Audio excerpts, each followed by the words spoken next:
Hello viewers, অচেতনতার free coaching চ্যানেলে তোমাদের সকলকে স্বাগত জানাই। আজকের এই ভিডিওটিতে তোমরা যারা কলকাতা বিশ্ববিদ্যালয়ে ইতিহাস অনার্সে 4th সেমিস্টারে পড়ছো, সবাই মাত্র 3rd সেমিস্টার পরীক্ষা দিয়ে 4th সেমিস্টারে উঠেছো, তোমাদের যে সিসি 8 পেপারটি রয়েছে প্রাক আধুনিক যুগের ইউরোপ, এই পেপারটির যে সাজেশন 2024-এর যে সাজেশন, সেই সাজেশন নিয়ে আজকের এই ভিডিওটিতে বিস্তারিত আলোচনা করা হবে। তা দেখে নেবো আমাদের মূল বিষয় কি রয়েছে। দেখো, CU Calcutta university history honours 4th sem CC 8 suggestion 2024। এখানে তোমরা জানো যে তোমাদের 5 নম্বরের প্রশ্ন আর 10 নম্বরের প্রশ্ন থাকে। আমরা প্রথমে আলোচনা করব 10 নম্বরের প্রশ্ন নিয়ে। দেখো, 10 নম্বরের প্রশ্ন, প্রথম যেটি ইম্পর্টেন্ট প্রশ্ন, বিজ্ঞান বিপ্লব। মানে বিজ্ঞান বিপ্লব কতটা বৈপ্লবিক ছিল। বৈজ্ঞানিক অগ্রগতি আগেও হয়েছিল, কিন্তু এই সময়ে বিজ্ঞানের ক্ষেত্রে এমন কিছু পরিবর্তন আছে যেটাকে বিপ্লবের সাথে তুলনা করা হচ্ছে, তাই এটাকে বলা হচ্ছে বিজ্ঞান বিপ্লব। Very very important. এই বিজ্ঞান বিপ্লব থেকে সেকেন্ড কোশ্চেন রয়েছে, দেখো, বৈজ্ঞানিক সংস্থা। বৈজ্ঞানিক সংস্থা বলতে আমরা ল্যাবরেটরি বলি বা বৈজ্ঞানিক একাডেমি বলি। সেই বৈজ্ঞানিক একাডেমি বা বৈজ্ঞানিক সংস্থাগুলি যে বিভিন্ন বিশ্ববিদ্যালয়কে কেন্দ্র করে গড়ে উঠেছিল, সেগুলি নিয়ে আলোচনা করতে হবে। তাহলে 1 আর 2 দুটি বৈজ্ঞানিক বিপ্লবের উপরে আছে, এবং এই দুটো থেকে 100% তোমরা একটা কমন পাবে। এরপরে দেখো, 3 আছে সামরিক বিপ্লব। বারুদ এবং আগ্নেয়াস্ত্রের আবিষ্কারের পর যুদ্ধের ক্ষেত্রে আমূল পরিবর্তন হয়। আগে হাতাহাতি লড়াই হতো, এখন বন্দুক, গুলি, কামান এগুলো নিয়ে কিন্তু লড়াই হওয়া শুরু হয়, যুদ্ধ শুরু হয়। তাহলে যুদ্ধের চেহারাটা পাল্টে যায়। তো এই যে সামরিক বিপ্লবটা কি ছিল, এর উপরে অল ওভার লিখতে হবে। এরপরে দেখো, 4 রয়েছে 1688-এর গৌরবময় বিপ্লব। 1688 সালে ইংল্যান্ডে গৌরবময় বিপ্লব হয়। গৌরবময় এই কারণে যে রাজতন্ত্রও থাকে, আবার পাশাপাশি যে পার্লামেন্টারি ব্যবস্থা, যেটা সংসদীয় ব্যবস্থা, তারও উত্থান ঘটে এই 1688 খ্রিস্টাব্দের বিপ্লবের মধ্য দিয়ে, কোনো রক্তপাত ছাড়াই। তো এটাকে ঐতিহাসিক এই জন্য গৌরবময় বলেছেন। তো এই গৌরবময় বিপ্লবের উপরে তার তাৎপর্য কি, তার প্রেক্ষাপট কি, বা এই বিপ্লব কতটা গৌরবময় ছিল, এটা নিয়ে এই প্রশ্ন। Very very important. 5 দেখো রয়েছে জ্ঞানোদীপ্ত স্বৈরাচার। স্বৈরাচারিতাও থাকবে, আবার জ্ঞানোদীপ্ত থাকবে। জ্ঞানোদীপ্ত বলতে জনগণের কল্যাণ করার জন্য বিভিন্ন অত্যাচারী রাজারা তারা বুঝতে পারেন যে অত্যাচারের পাশাপাশি, স্বৈরাচারী শাসনের পাশাপাশি প্রজাদের কল্যাণ করাও কিন্তু প্রয়োজন। যেমন অস্ট্রিয়ার 2য় জোসেফ, রাশিয়ার ক্যাথলিন, এরকম একাধিক রাজারা কিন্তু এই জ্ঞানোদীপ্ত স্বৈরাচারের উদ্ভব ঘটান।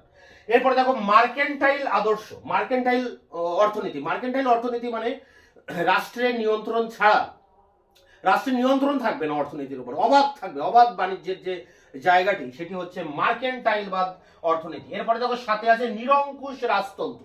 নিরঙ্কুশ রাজতন্ত্র মানে যে জাতীয় রাজতন্ত্র, মানে যেমন ইতালি, জার্মানি, ফ্রান্স, এইসব দেশগুলোতে কিন্তু জাতীয় রাজতন্ত্র ছিল না। দেশের ভিতরে অনেক ক্ষুদ্র ক্ষুদ্র রাজ্যের অস্তিত্ব ছিল, যারা স্বাধীন ছিলেন। এই জন্য সম্রাটকে কেউ মান্য করতেন না। সম্রাট তার যে ক্ষমতা অভিজাত থেকে শুরু করে বিভিন্ন সামন্ত প্রভুদের মধ্যে বন্টিত ছিল। এখন এই রাজারা তারা শক্তিশালী সেনাবাহিনী তৈরি করে, তারা একটা ভালো রাজস্ব কাঠামো তৈরি করে তারা একটা জাতীয় রাজতন্ত্র তৈরি করে, যার নাম হচ্ছে নিরঙ্কুশ রাজতন্ত্র। এরপরে দেখো, সংসদীয় গণতন্ত্র।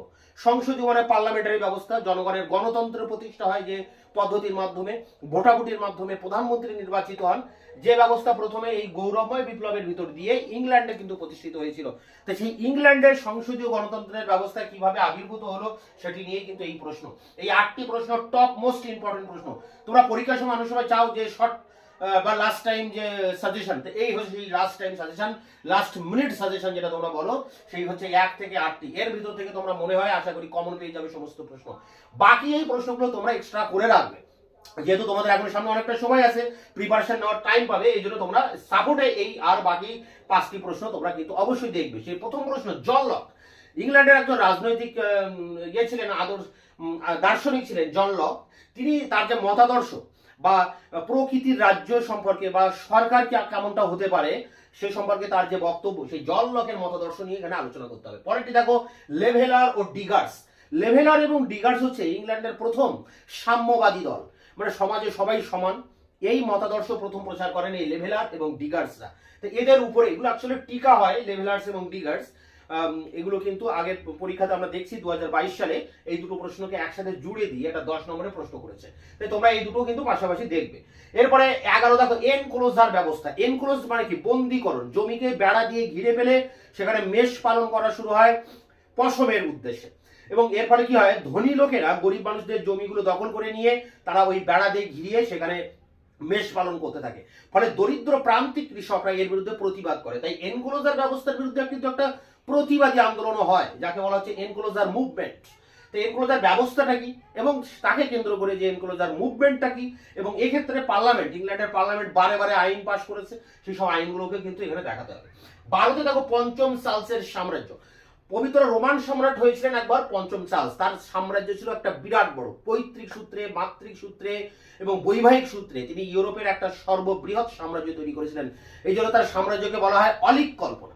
তো সেই সাম্রাজ্যের চরিত্রটা কেমন ছিল সেটি নিয়ে প্রশ্ন, পঞ্চম চার্লসের সাম্রাজ্যের চরিত্র নিরূপণ করো। পরেরটি দেখো ইউরোপের শিল্পায়ন। ইউরোপের শিল্পায়ন মানে আমরা জানি যে ইংল্যান্ডে প্রথম শিল্পায়ন হয়। ইংল্যান্ডের শিল্প বিপ্লব কেন হয় সেটি আগের বছর পড়ে গেছে, এই জন্য তোমাদের সেটা করতে হচ্ছে না, ওটা তোমরা টিকাতে করবে। কিন্তু ইংল্যান্ডের শিল্প বিপ্লবের পর পরবর্তীকালে ফ্রান্স, জার্মানি এবং রাশিয়াতে শিল্প বিপ্লব হয়, এবং এগুলো অনেক পরে হয়, 50, 60, 100 বছর পরে এইসব দেশগুলোতে শিল্প বিপ্লব শুরু হয়। তো ইংল্যান্ডে কেন আগে হলো আর ইউরোপ মহাদেশে শিল্পায়ন কেন পরে হলো, এই যে তুলনামূলক আলোচনা করতে হবে, ইউরোপের শিল্পায়নকে দেখাতে হবে, পাশাপাশি ইংল্যান্ডের সাথে তার তুলনা করতে হবে। এবার এটা কিন্তু ভেরি ভেরি ইম্পর্টেন্ট প্রশ্ন। পরেরটি দেখো, শেষ প্রশ্ন, ইংল্যান্ডের গৃহযুদ্ধের বুর্জুয়া চরিত্র। আগের বছর পড়ে গেছে ইংল্যান্ডের গৃহযুদ্ধের চরিত্র, কিন্তু এখানে দুটো প্রশ্ন হয়, ইংল্যান্ডের গৃহযুদ্ধের কারণ একটা হয় আর তার চরিত্র একটা হয়। তো যেহেতু আগের বার তোমাদের চরিত্র পড়ে গেছে, এবার কিন্তু তোমাদের কারণ আসতে পারে, বা আসতে পারে ইংল্যান্ডের গৃহযুদ্ধের বুর্জুয়া চরিত্রটা কি। বুর্জুয়ারা এর নেতৃত্ব দিয়েছিল, তাই এটি হচ্ছে বুর্জুয়া চরিত্র। তো এই ছিল অলওভার 10 নম্বরের ইম্পর্টেন্ট প্রশ্ন। এর বাইরে কোনো প্রশ্ন আসবে না, একদম বলাই যায়। এবং প্রথমে 1 থেকে 8টি হচ্ছে top most important last minute suggestion, আর এগুলো তোমরা সাপোর্টিং এ দেখে যাবে, এগুলো থেকেও কিন্তু প্রশ্ন আসবে। তাই এগুলো নিয়েই ছিল তোমাদের 10 নম্বরের প্রশ্ন। এবার আমরা আলোচনা করব 5 নম্বরের টিকা নিয়ে। দেখো টিকার জন্য তোমরা যেসব প্রশ্নগুলো করবে একবার দেখে নাও। প্রথম প্রশ্ন, ইংল্যান্ডে কেন প্রথম শিল্প বিপ্লব হয়? তো ইংল্যান্ডে প্রথম শিল্প বিপ্লব হয় আমরা জানি, তার কারণগুলো একাধিক কারণ রয়েছে। শিল্প বিপ্লবের জন্য যেসব জিনিসগুলো দরকার, যেসব উপাদানগুলির প্রয়োজন, সেগুলো সব ইংল্যান্ডে ছিল, অন্যান্য দেশে সবগুলো ছিল না, ইংল্যান্ডে সবগুলো ছিল। এই জন্য ইংল্যান্ডে প্রথম শিল্প বিপ্লব হয়। এরপরে দেখো ইংল্যান্ডের শিল্প বিপ্লবে কৃষির অগ্রগতি। কৃষির অগ্রগতির ফলে সেই কৃষি থেকে শিল্প আসে, এটা আমরা জানি, কৃষি আর শিল্প অঙ্গাঙ্গিভাবে জড়িত। কৃষির অগ্রগতির জন্যই কিন্তু ইংল্যান্ডের শিল্প বিপ্লবটি শুরু হয়েছিল। প্রথমত বস্ত্র শিল্পের ক্ষেত্রে প্রথম এটি শুরু হয়। 3 নম্বরে দেখো কি রয়েছে, গ্যালিলিও, কেপলার, নিউটন, কোপারনিকাস, এদের নাম আমরা শুনেছি। এনারা হচ্ছেন বিজ্ঞানী, এনাদের হাত ধরে কিন্তু বিজ্ঞান বিপ্লব আসে। তাই এনাদের বিজ্ঞানের অগ্রগতির ক্ষেত্রে, আধুনিক বিজ্ঞানের অগ্রগতির ক্ষেত্রে এই যে বিজ্ঞানীরা রয়েছে এদের অবদানটা কি। তো এখানে 4টি প্রশ্ন রয়েছে, এখানে কিন্তু যে কোনো প্রশ্ন পরীক্ষায় একটা আসবে, শিওর আসবে। 4 দেখো মুদ্রণ বিপ্লবের তাৎপর্য, এটা মহাস্যকার হবে। মুদ্রণ বিপ্লবের তাৎপর্য মানে এই যে গুটেনবার্গ যে ছাপাখানা আবিষ্কার করলেন, আগে পুঁথি ছিল, এখন বই প্রকাশ হতে থাকে। এরপরে বাইবেল প্রত্যেকের হাতে চলে যায়, মানুষ বাইবেলের স্বরূপ জানতে পারে, এবং বিশ্ববিদ্যালয়গুলিতে কিন্তু পড়াশোনার মান অনেকটাই বেড়ে যায়। এই জন্য আন্তর্জাতিক ক্ষেত্রে একটা বইয়ের বাজার তৈরি হয়। এইগুলি হচ্ছে গুরুত্ব বা তাৎপর্য। সেই মুদ্রণ বিপ্লবের তাৎপর্য লিখতে হবে। এরপরে দেখো 5 প্রশ্ন, ইংল্যান্ডের বুর্জুয়া বিপ্লব। এর আগেই বললাম 10 নম্বরের প্রশ্ন যে ইংল্যান্ডের যে গৃহযুদ্ধ হয় তাকে আমরা বলি বুর্জুয়া বিপ্লব, বা পিউরিটান বিপ্লব বলি অনেক সময়। তো সেই বুর্জুয়া বিপ্লবটা নিয়ে এখানে একটা টিকা লিখতে হবে। পরের প্রশ্ন দেখো, সপ্তদশ শতকের সংকট। সপ্তদশ শতকে কৃষির ক্ষেত্রে একটা সংকট দেখা দেয়, সেই সংকটটা নিয়ে আলোচনা করতে হবে। সাথে আছে ইংল্যান্ডের 11 বছরের স্বৈরাচার। ইংল্যান্ডের রাজা 11 বছর কোনো পার্লামেন্টের অধিবেশন করেননি, এবং 11 বছর পরে গিয়ে পার্লামেন্টের অধিবেশন করেন। তাই এই 11 বছর তিনি স্বৈরাচারী ভাবে তার দেশ শাসন করেছিলেন, তাই এটাকে বলা হয় 11 বছরের স্বৈরাচার। পরেরটি দেখো 1453 সালের গুরুত্ব। 1453 সালে কনস্টান্টিনোপলের পতন ঘটে, পূর্ব রোমান সাম্রাজ্যের রাজধানী কনস্টান্টিনোপলের পতন ঘটে, তুর্কিরা সেটা দখল করে নেয়। তাই এর গুরুত্বটা কি? এর গুরুত্ব ছিল ভয়াবহ। এরই হাত ধরে নবজাগরণের সূত্রপাত হয়। এখানকার যারা গ্রিক রোমান পণ্ডিতরা তারা রোমে চলে যান তাদের পুঁথিপত্র নিয়ে, এবং সেখানে তারা বিদ্যা চর্চা শুরু করেন, যার হাত ধরে পরবর্তীকালে নবজাগরণ শুরু হয়। এবং ভৌগোলিক অভিযানও কিন্তু এরই একটা চূড়ান্ত ফল। এরপরে 8 দেখো এলিজাবেথের ধর্মমীমাংসা। আমাদের একটা প্রশ্ন আছে যে ইংল্যান্ডের যে ধর্ম সংস্কার আন্দোলন, সেখানে রাষ্ট্র কি পদক্ষেপ নিচ্ছে? জিওফ্রে এলটন এই বক্তব্য রাখছেন যে ইংল্যান্ডের ধর্ম সংস্কার রাষ্ট্রীয় পদক্ষেপ ছিল। তো এক্ষেত্রে এলিজাবেথ, তখন ইংল্যান্ডের যে রাজা রানী ছিলেন এলিজাবেথ, তিনি কিন্তু একটা মীমাংসা করেছিলেন এই প্রোটেস্ট্যান্ট আর ক্যাথলিকদের মধ্যে, যাকে বলা হচ্ছে এলিজাবেথের ধর্ম মীমাংসা। এরপরে দেখো রয়েছে ওয়েস্টফেলিয়ার শান্তি চুক্তি। ওয়েস্টফেলিয়া দীর্ঘ 30 বছর ধরে যুদ্ধের পর, দীর্ঘ 30 বছর ধরে যে যুদ্ধটা হয় তার কারণ কি, এটা একটা প্রশ্ন। এবং সেই যুদ্ধের শেষে ওয়েস্টফেলিয়াতে, জার্মানির ওয়েস্টফেলিয়া প্রদেশে একটা শান্তি চুক্তি হয়, এবং সেই চুক্তির শর্তগুলো কি এবং তার গুরুত্বটা কি, এটা আলাদা আলাদা প্রশ্ন, আবার একসাথেও কিন্তু একটা 10-এ দিয়ে দিতে পারে। পরেরটা দেখো ইংল্যান্ডের গৃহযুদ্ধের কারণ। ইংল্যান্ডের গৃহযুদ্ধের কারণ কিন্তু এবার খুবই ইম্পর্টেন্ট, আগেরবার পড়েছে তার চরিত্র, এবার তার তোমাদের জন্য কারণ ইম্পর্টেন্ট রয়েছে। 10-এ দেখো টিউডার বিপ্লব। টিউডার বংশ ইংল্যান্ডের ক্ষমতায় আসেন সপ্তম হেনরি, সেটাকে বর্ডসওয়ার্থের যুদ্ধ বা গোলাপের যুদ্ধের মধ্য দিয়ে, যাকে আমরা বলছি টিউডর বিপ্লব। এটা খুব ইম্পর্টেন্ট প্রশ্ন। এরপরে দেখো 11-তে রয়েছে ইংল্যান্ডের অথবা ফ্রান্সের উত্থান। 16 শতকে ইংল্যান্ডের উত্থান ঘটে, পঞ্চদশ শতকে, এবং 16 শতকে ফ্রান্সের উত্থান হয় ইউরোপের প্রেক্ষাপটে। তো ইংল্যান্ড আর ফ্রান্সের উত্থানটা কি কারণে হলো, কোন প্রেক্ষাপটে হলো, কিভাবে হলো, সেটি নিয়েই কিন্তু এই প্রশ্ন। এবং শেষ প্রশ্ন 12 নম্বরে ব্যাংকিং ব্যবস্থা। 16 শতকে ইউরোপে বিভিন্ন এজেন্সি সংস্থার হাত ধরে, হুন্ডি ব্যবস্থার হাত ধরে ব্যাংকিং ব্যবস্থার উত্থান ঘটে। তো এই ব্যাংকিং ব্যবস্থাটা কি ছিল? তো এখানে দেখো 12টি প্রশ্ন আছে, আরো হয়তো একটু বেশি আছে, এর মধ্যে 3-4টে প্রশ্ন এখানে একটা দাগেই দেওয়া আছে। তো এর মধ্যে প্রথম 10টি প্রশ্ন ভেরি ভেরি ইম্পর্টেন্ট, যাকে তোমরা বলতে পারো লাস্ট মিনিট সাজেশন।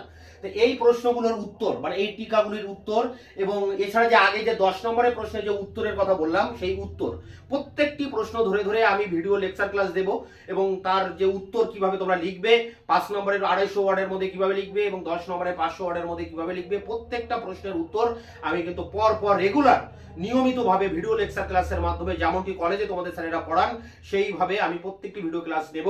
এবং তোমাদের এই যে সিলেবাসের আর বাকি পেপারগুলো, তোমাদের এটা 8 বললাম, সিসি 9, 10 এবং এসএসসি পেপার, প্রত্যেকটি পেপারেরও তাই, এরকম সাজেশনকে সামনে রেখে প্রত্যেকটি প্রশ্ন ধরে ধরে আমি বিস্তারিত আলোচনা করব, তার নোটস দেব, মানে আলোচনা আবার মারফত দেব, এবং সেই নোটের প্রত্যেকটা লাইন ধরে ধরে আমি ব্যাখ্যা করে বুঝিয়ে দেবো। তাই আমার এই চ্যানেলটি অসিতদার ফ্রি কোচিং চ্যানেলটি তোমাদের জন্য ভীষণ ভীষণ হেল্পফুল হতে চলেছে। তোমরা যে জায়গায় টিউশন পড়ছো পড়তেই পারো, পাশাপাশি আমার এই চ্যানেলকে তোমরা যদি ফলো করো তোমরা বিশেষভাবে উপকৃত হবে, এ নিয়ে কোনো সন্দেহের জায়গা নেই। তাই অবশ্যই তোমরা আমার চ্যানেলকে সাবস্ক্রাইব করবে, আমার চ্যানেলের পাশে থাকবে, এবং যত পারো বন্ধুদের কাছে শেয়ার করবে। দেখো, ভালো একটা বিষয় যখন আরো বেশি মানুষের মধ্যে ছড়াবে, তখন সেই বিষয়টা আরো বেশি কিন্তু ভালো হবে। তাই এরপর আমরা যে বিষয়টি নিয়ে আলোচনা করবো, দেখো আমরা মূল বিষয়ে চলে আসি, যে এই প্রশ্নগুলো আমি অনেকটা শর্ট আকারে লিখেছি, শর্টে 10 নম্বরের প্রশ্ন আমি শর্টে লিখেছি। তো এই প্রশ্নগুলো অ্যাকচুয়ালি কোশ্চেন আকারে, বড় ব্রড আকারে কিভাবে আসতে পারে, সেটি নিয়েও আমরা এবার পরবর্তীতে আমরা অন স্ক্রিনে আলোচনা করব, এই সাজেশনের প্রত্যেকটি প্রশ্ন ধরে ধরে। University of Calcutta, BA history honours 4th sem, CC 8, suggestion 2024। সেখানে প্রশ্নমান 10-10-এর জন্য যে প্রশ্নগুলো তোমরা করবে, বিজ্ঞান বিপ্লব কতটা বৈপ্লবিক ছিল। পরেরটা দেখো, আধুনিক ইউরোপে বৈজ্ঞানিক সংস্থা বা বৈজ্ঞানিক প্রতিষ্ঠান বা একাডেমিগুলি কিভাবে গড়ে উঠেছিল। নেক্সট, সামরিক বিপ্লব সম্পর্কে সংক্ষিপ্ত বিবরণ দাও। নেক্সট, 1688 খ্রিস্টাব্দে ইংল্যান্ডে গৌরবময় বিপ্লবের তাৎপর্য আলোচনা করো। এই গৌরবময় বিপ্লব কতটা গৌরবময় ছিল, এই পার্টটি কিন্তু আলাদা করে টিকাও দিতে পারে। পরেরটি দেখো, অষ্টাদশ শতকের ইউরোপে জ্ঞানদীপ্ত স্বৈরাচারের বৈশিষ্ট্য লেখো। পরেরটি দেখো, ইউরোপের অর্থনীতিতে মার্কেন্টাইলবাদের প্রভাব আলোচনা করো। পরেরটি দেখো, সপ্তদশ ও অষ্টাদশ শতকের ইউরোপের বিভিন্ন দেশে কিভাবে নিরঙ্কুশ রাজতন্ত্র গড়ে উঠেছিল। পরেরটি দেখো, ইংল্যান্ডের কিভাবে সংসদীয় রাজতন্ত্র গড়ে উঠেছিল। পরেরটি দেখো, জন লকের রাজনৈতিক চিন্তার মূল্যায়ন করো। পরেরটি দেখো, সপ্তদশ শতকে ইংল্যান্ডের বিপ্লব, লেভেলার ও ডিগার্সদের ভূমিকার সংক্ষিপ্ত বিবরণ দাও। পরেরটি দেখো, এনক্লোজার ব্যবস্থা সম্পর্কে টিকা লেখো, এখানে টিকা নয়, সংক্ষিপ্ত বিবরণ লেখো। পরেরটা দেখো, পঞ্চম চার্লসের সাম্রাজ্যের চরিত্র লেখো, তার সাম্রাজ্য কি একটি অলীক কল্পনা ছিল। পরেরটি দেখো, ইউরোপের শিল্পায়ন প্রক্রিয়া কিভাবে ইংল্যান্ডের থেকে আলাদা ছিল। পরেরটি দেখো, সপ্তদশ শতকে ইংল্যান্ডের গৃহযুদ্ধকে কি একটি বুর্জুয়া বিপ্লব হিসেবে চিহ্নিত করা যায়। তো এই ছিল 10 নম্বরের প্রশ্ন। এখান থেকে তোমরা প্রথম দিক থেকে 10-12টি প্রশ্ন অবশ্যই ভালো করে করবে, এর ভিতর থেকে 100% তোমরা কমন পেয়ে যাবে। প্রশ্নমান 5, তার জন্য যে প্রশ্নগুলো করবে, ইংল্যান্ডের শিল্প বিপ্লবে কৃষির অগ্রগতি কতটা তাৎপর্যপূর্ণ। পরেরটা দেখো, 16 শতকে ইউরোপের বিজ্ঞানের অগ্রগতির ক্ষেত্রে কোপারনিকাসের অবদান। পরেরটা গ্যালিলিওর অবদান। পরেরটি কেপলারের অবদান। পরেরটি আইজাক নিউটনের অবদান। এবং এর পরের প্রশ্ন দেখো, মুদ্রণ বিপ্লব সম্পর্কে টিকা লেখো। পরেরটি দেখো, সপ্তদশ শতকে ইংরেজ বিপ্লবকে বুর্জুয়া বিপ্লব হিসেবে চিহ্নিত করা যায়। পরেরটি দেখো, ইউরোপের অর্থনীতিতে সপ্তদশ শতকের সংকট বলতে কি বোঝো। পরেরটি দেখো, ইংল্যান্ডে কেন প্রথম শিল্প বিপ্লব হয়েছিল। পরেরটি, ইংল্যান্ডের ইতিহাসে 11 বছরের স্বৈরাচারী শাসন বলতে কি বোঝো। দেখো, এই পর্যন্ত যে প্রশ্নগুলো আছে ভেরি ভেরি ইম্পর্টেন্ট প্রশ্ন। এরপরে কিছু এক্সট্রা প্রশ্ন দেওয়া আছে, তোমরা আগে এগুলো করবে, প্রথম দিকগুলোর প্রশ্নগুলো অ্যাটেন্ড করবে, তারপরের বাকিগুলো দেখবে। পরেরটি দেখো আধুনিক যুগের প্রথম দিকে 1453 খ্রিস্টাব্দের তাৎপর্য নির্ণয় করো। পরেরটি দেখো এলিজাবেথের ধর্মমীমাংসা। এখানে আরেকটি প্রশ্ন দেওয়া আছে অর দিয়ে ষোড়শ শতকে বণিকদের বিচিত্র কর্মকাণ্ড। এটি একটি বড় প্রশ্ন, আবার টিকাও দিতে পারে। পরেরটি দেখো ওয়েস্টফেলিয়া 1648 খ্রিস্টাব্দের ওয়েস্টফেলিয়ার চুক্তির শর্ত বা আসতে পারে তার গুরুত্ব। পরেরটি দেখো ইংল্যান্ডের গৃহযুদ্ধের মূল কারণগুলি কি ছিল। তারপরেরটা দেখো 30 বছরের যুদ্ধের কারণ কি ছিল। বা এখানে আরেকটি প্রশ্ন দেওয়া আছে জ্ঞানদীপ্ত যুগ মানে অষ্টাদশ শতকে আমরা জ্ঞানদীপ্ত যুগ বলি কেন। পরেরটি দেখো টিউডর বিপ্লব সম্পর্কে টিকা লেখো। এখানে আরেকটি প্রশ্ন আরে দেওয়া আছে ষোড়শ শতকের ব্যাংকিং ব্যবস্থা। তারপরেরটি দেখো আদি শিল্পায়ন সম্পর্কে টিকা লেখো। বা এখানে আরেকটি প্রশ্ন দেওয়া আছে আমস্টারডাম একটা নেদারল্যান্ডের একটি বন্দর ছিল, যেটি প্রথম বাণিজ্যিক বন্দর হিসাবে গড়ে ওঠে। তারপরের প্রশ্নটি দেখো এবং শেষ প্রশ্ন, ষোড়শ শতাব্দীতে ফ্রান্স বা আসতে পারে পঞ্চম শতাব্দীতে ইংল্যান্ডের উত্থান। তা এই ছিল তোমাদের টিকার সাজেশন এবং বড় 10 নম্বরের সাজেশন। এই প্রশ্নগুলির উত্তর প্রত্যেকটি ভিডিও লেকচার ক্লাসের মাধ্যমে এবং তার ডিটেলস আলোচনার মাধ্যমে আমি এর উত্তরগুলি তোমাদের সামনে প্রোভাইড করব একের পর এক ভিডিও ক্লাসে। এবং তোমাদের বাকি যেসব পেপারগুলো রয়েছে সিসি 9, 10 এসএসসি পেপার, তারও সাজেশন এবং প্রত্যেকটি প্রশ্ন ধরে ধরে আমি ভিডিও লেকচার ক্লাসের মাধ্যমে তোমাদের সামনে উপস্থাপনা করব। তাই তোমরা আমার চ্যানেলকে অবশ্যই সাবস্ক্রাইব করে চ্যানেলের পাশে থাকবে।